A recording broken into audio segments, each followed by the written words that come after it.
আগে বলেছিল উনি রাজনীতি করা হারাম, উনি এসে বলছে ফরজ। আগের মেয়েদের কণ্ঠস্বর শোনা হারাম, এখন উনি মানে মানে জায়েজ হয়ে গেছে মনে ওনার কাছে, আমাদের কাছে নয়।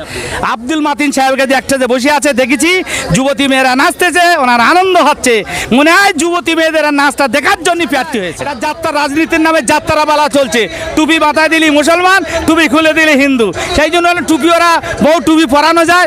আমাদের এমনি মুসলমানদের সবাই টুপি পেরে খাচ্ছে। জনগণকে বলবো, যারা আপনার মা বাপের কবরস্থান কেড়ে নিয়েছে, মসজিদ মাদ্রাসা কেড়ে নিয়েছে, যারা আপনার এসআইয়ের নামে ভোট অধিকারকে ডিলিট করে দিয়েছে, এই জালিমদের কোনো মতে সমর্থন করা যাবে না, কোনো মতে সমর্থন। জুলুম করছে, যারা হত্যা করছে, যারা দেখে মসজিদ মাদ্রাসা ধ্বংস করছে, তারা ধ্বংস হবেই হবেই হবে, কেউ রক্ষা করতে পারে। যাদের ভোটে আপনি মুখ্যমন্ত্রী, তাদের বুকি লাথি মারলেন।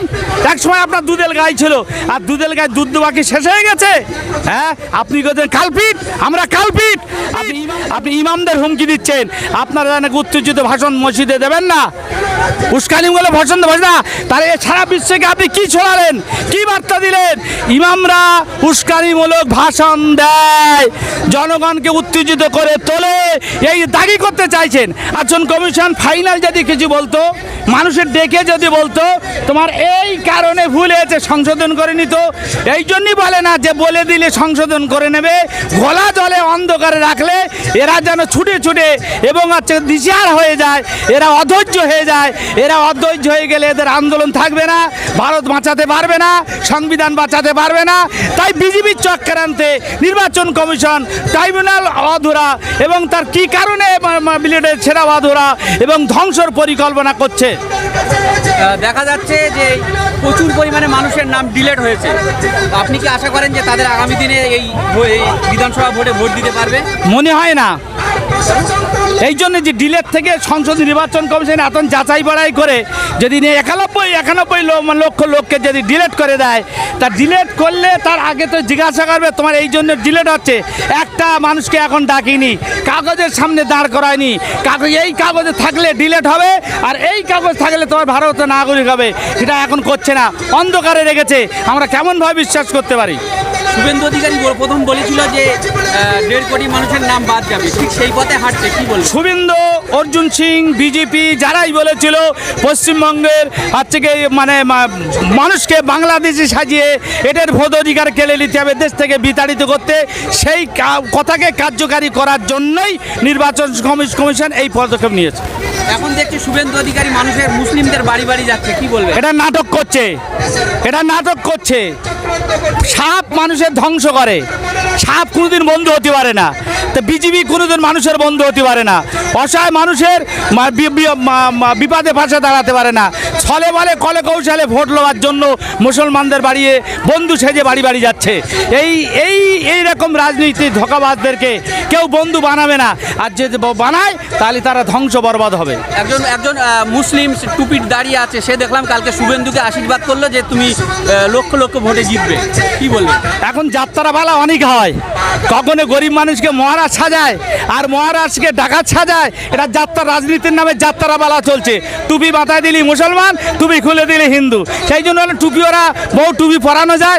আমাদের এমনি মুসলমানদের সবাই টুপি পেরে খাচ্ছে, সব দল টুপি পরায় খায়, আর যখন রক্ত শেষ হয় ফেলে দেয়। পশ্চিমবঙ্গে আমাদের যখন রক্ত ছিল তখন আমরা মুখ্যমন্ত্রী করেছি, এখন মুখ্যমন্ত্রী বোধহয় শেষ হয়ে গেছে, তাই আমাদের বলতে তোমরা কালপিট। তাহলে সারা পশ্চিমবঙ্গের মুসলমান বলবে কালপিটদের ভোট ওখানে যেন না পড়ে। হ্যাঁ, বিজেপি যেরকম ভয় দেখাচ্ছে, আমার দিদিমণি সেই ভয় দেখাচ্ছে যে তোমার মরলে আন্দোলন করা যাবে না, পেটাই খেলে আন্দোলন করা যাবে না, তোমার ঘর জ্বালিয়ে দিয়ে আন্দোলন করা যাবে না। কিছু জায়গায় মুর্শিদাবাদে রামনবমী মিটিংয়ে পুরো এলাকা জ্বালিয়ে দিল। মমতার কাছে খবর ছিল না, প্রশাসনের কাছে খবর ছিল না, আইবির কাছে খবর ছিল না, কেন পুলিশ প্রশাসন মিলিটারি দিয়ে এখানে আন্দোলন এই জ্বালানো পোড়ানো বন্ধ করতে পারতো? বন্ধ করি না কেন? আর যারা জ্বালাচ্ছে পোড়াচ্ছে তারা জঙ্গি নয়, তারাই উস্কানিমূলক কথা বলে না, তারা সন্ত্রাস নয়। আর এই জ্বালানো পোড়ানো বন্ধের জন্য যারা কথা বলছে, শান্তির কথা বলছে, সম্প্রীতির কথা বলছে, হিন্দু মুসলমান ঐক্যর কথা বলছে, তারাই বলছে কালপিট। এটা আপনার মুখ্যমন্ত্রীর ভাষণ, এটা মুখ্যমন্ত্রীর এটা বক্তব্য হতে পারে? এটা তো পাগল ছাগল বলে। আপনি কি করে বললেন যাদের ভোটে আপনি মুখ্যমন্ত্রী তাদের বুকি লাথি মারলেন? এক সময় আপনার দুধের গাই ছিল, আর দুধের গায়ে দুধ দেওয়া কি শেষ হয়ে গেছে? হ্যাঁ, আপনি বলছেন কালপিট, আমরা কালপিট। আপনি ইমামদের হুমকি দিচ্ছেন, আপনারা নাকি উত্তেজিত ভাষণ মসজিদে দেবেন না, উস্কানি বলে ভাষণ দেবেন না। তাহলে সারা বিশ্বকে আপনি কি ছড়ালেন, কি বার্তা দিলেন? ইমামরা উস্কানিমূলক ভাষণ দেয়, জনগণকে উত্তেজিত করে তোলে, এই দাগি করতে চাইছেন, আসামি করতে চাইছেন। পশ্চিমবঙ্গের ভোট যদি আপনি চাইতে চান, তাহলে এই সমস্ত ইমামদের কাছে আপনার ক্ষমা চাইতে হবে, ক্ষমা চাইতে হবে, ক্ষমা চাইতে হবে। আইনজীবী মোফাক্কিরুল ইসলামকে গ্রেপ্তার করলো, সে একটা তার সাথে বলছে আন্দোলনের কোনো সম্পর্ক ছিল না, কি বলছে? মোফাক্কিরুলকে এই জন্য জেলে ভরেছে, একসময় মোফাক্কিরুল মমতা ব্যানার্জির কাছের লোক ছিল, এখন হয়তো কাছে থাকে না, তাই জেলে ভরতে হবে। আমার কাছে থালি ফেরেস্তা, মানে একদম না, মানে ফেরেস্তা, আর অপরের কাছে গেলে দুশ্মন। এখন যাইতে ওর কাছে আর দুধ নেই, সেই জন্য ওনাকে জেলে ভরেছে। সেই সাথে সাথে একজন সাংবাদিককেও আক্রমণ করা হলো, গ্রেপ্তার করা হলো। যখন মাথার ব্রেন থাকে না, সাংবাদিক এটা ভারতবর্ষের নিরপেক্ষ বার্তা দেয়, শান্তির বার্তা, তাকেও গ্রেপ্তার করছে, এটা আইনজীবীকে গ্রেপ্তার করছে। তার মানে পশ্চিমবঙ্গের মানুষকে বলে দিলেন, তোমরা যত সাংবাদিক হও আর যত আইনজীবী হও, তোমরা আমরা যা বলবো তাই শুনতে হবে, তোমাদের কথা চলবে না, না তো তোমার জেলে ভরবো। হ্যাঁ, পরে মানে নির্বাচন কমিশন কি পদক্ষেপ নেয়?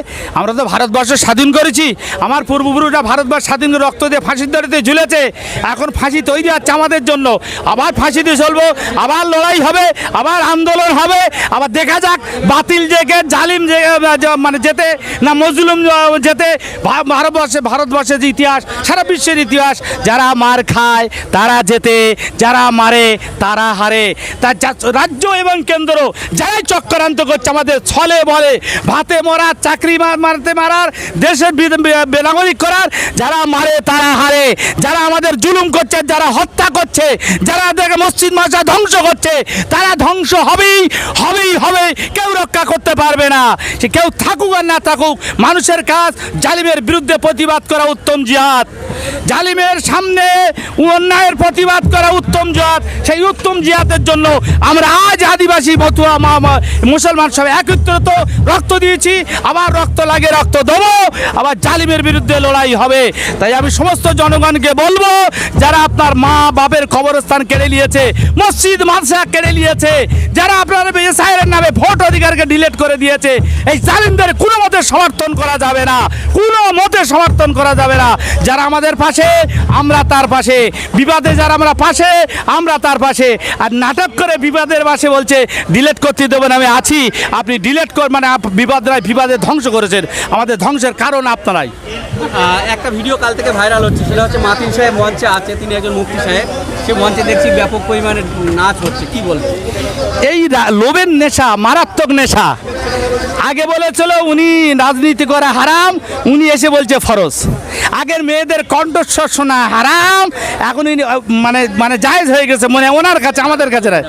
আব্দুল মাতিন সাহেবের কাছে একটা যে বসে আছে দেখেছি, যুবতী মেয়েরা নাচতেছে, ওনার আনন্দ হচ্ছে, মনে হয় যুবতী মেয়েদের নাচটা দেখার জন্য প্রার্থী হয়েছে। কাসিম সিদ্দিকী জিতবে না হারবে, কি বলতে চাইছেন? কাসিম সিদ্দিকী এখন অনেক সময় শয়তানের বাড়ি বেশি, দুলবো গাছে সার দিতে হয় না, এমনি হয়। পটল তৈরি করতে গেলে সার লাগে, তো আগাছা খুগাছা যারা হবে তাদেরকে জিতবে। আর যদি সত্যিকারে হকপন্থী, আল্লাহ যদি রহম করে, জালিম মুসলিমের কথা শোনে, তাহলে যারা মানুষকে ধ্বংস করতে চায়, যারা ধর্মনিরপেক্ষ ধ্বংস করতে চায়, যারা ইসলাম ধর্ম ধ্বংস করতে চায়, তারা ভোট দেবে। আর যারা মানে হচ্ছে গিয়ে ধ্বংস করতে চায় না, সংবিধান বাঁচাতে চায়, দেশ বাঁচাতে চায়, ওই রকম কুলাঙ্গারকে কেউ ভোট দেবে না। কাসিম সিদ্দিকী বলছে যে মমতা ব্যানার্জি যদি বলে আগুনে লাভ মারতে, ও কিছুদিন আগে শওকত মোল্লা বলেছিল যে আমার মমতা ব্যানার্জি বলে আমি জাহান্নামে গিয়ে দাঁড়াবো, তাই এখানে জান্নাতে জায়গা চাইনি, তো জান্নাতে যেতে যাবে, জাহান্নামে গিয়ে দাঁড়াতেই হবে। এখানে তো মাটি পায় না কাসিম সিদ্দিকী, তো আগুনই আল্লাহ অনেক হয়ে গেছে।